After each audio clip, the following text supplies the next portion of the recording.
नाशकातील भोंदूबाबा अशोक खरात प्रकरणी अनेकांची चौकशी सध्या सुरू असल्याचं पाहायला मिळत आहे. मात्र या चौकशी दरम्यान CDR हा अंजली दमानिया ज्या समाजसेविका आहेत त्यांच्या हाती लागलेला आहे आणि या CDR मधून त्यांनी अनेकांची नावं घेतलेली आहेत, ज्याच्यामध्ये उपमुख्यमंत्री एकनाथ शिंदे यांचं सुद्धा नाव त्यांनी घेतलेलं आहे. मात्र एकीकडे उपमुख्यमंत्री एकनाथ शिंदेंचं नाव घेत त्यांनी CDR त्यांच्याकडे असल्याचं म्हटलं आहे. मात्र हे CDR म्हणजे काय असतं? गुन्हेगारी विश्वातील बातम्यांमध्ये आपणच अनेकदा CDR हा शब्द ऐकतो. पोलिसांनी CDR काढला आणि आरोपी पकडला गेला असं आपण वाचतो. पण नक्की हा CDR म्हणजे काय, त्यात कोणाची माहिती असते, जाणून घेऊयात. नमस्कार, मी वैभव पाटील, तुम्ही पाहतात माय महानगर लाईव्ह. सुरुवातीला CDR म्हणजे काय पाहूयात. CDR म्हणजे कॉल डिटेल रेकॉर्डर.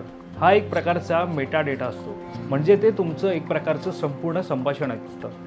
तुम्ही कोणाशी बोलला, किती वेळ बोलला, किती बोललात, या सर्व माहितीचं रेकॉर्ड म्हणजे CDR असतो.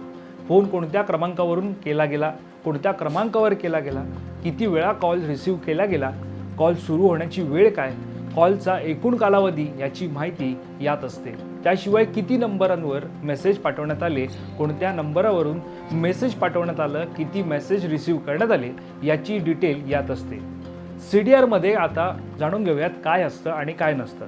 महत्त्वाची गोष्ट म्हणजे यात फक्त कॉलच नाही तर किती मेसेज पाठवले आणि किती आले याची नोंद असते. पण लक्षात ठेवा, तुम्ही फोनवर काय बोलला किंवा मेसेजमध्ये नक्की काय लिहिलं होतं याचं रेकॉर्डिंग यात नसतं. यात फक्त तांत्रिक माहिती असते. तर CDR मधून लोकेशन कसं कळतं जाणून घेऊयात. पोलीस एखाद्याचं लोकेशन कसं शोधतात, तर CDR मध्ये तुम्ही कॉल करताना ज्या मोबाईल टॉवरचा वापर केला त्याचा नंबर असतो. एक टॉवर साधारण 500 मीटरचा परिसर कव्हर करतो. या माहितीवरून आणि GPSच्या मदतीनं पोलीस संबंधित व्यक्तीच्या प्रत्यक्ष लोकेशनपर्यंत पोहोचू शकतात. आता पाहूयात पोलीस CDR कसा मिळवतात. कोणीही सामान्य व्यक्ती कोणाचाही CDR काढू शकत नाही. नियमानुसार SP किंवा DCP रँकचे अधिकारी तपासासाठी मोबाईल कंपनीच्या नोडल ऑफिसरकडे याची मागणी करू शकतात. ज्या व्यक्तीचा CDR हवा असतो त्या व्यक्तीचा मोबाईल नंबर पोलीस स्टेशनकडून CDR मागवण्याचा अधिकार असलेल्या अधिकाऱ्यांना पाठवला जातो. त्यानंतर अधिकार असलेला अधिकारी संबंधित मोबाईल कंपन्यांना पत्र लिहून संबंधित व्यक्तीच्या CDRची चौकशी करते. त्यानंतर कंपन्यांकडून संबंधित अधिकाऱ्याला मेल केला जातो. कोर्टात CDR ग्राह्य धरला जातो का याची सुद्धा माहिती जाणून घेऊया. CDR कोर्टात पुरावा म्हणून ग्राह्य धरला जातो.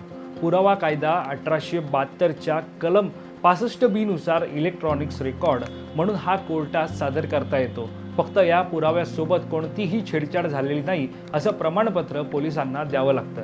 तर ही होती CDR बद्दलची माहिती. हा व्हिडिओ माहितीपूर्ण वाटला असेल तर नक्की शेअर करा आणि अशाच नवनवीन माहितीसाठी माय महानगर लाईव्हला सबस्क्राईब करायला विसरू नका. धन्यवाद.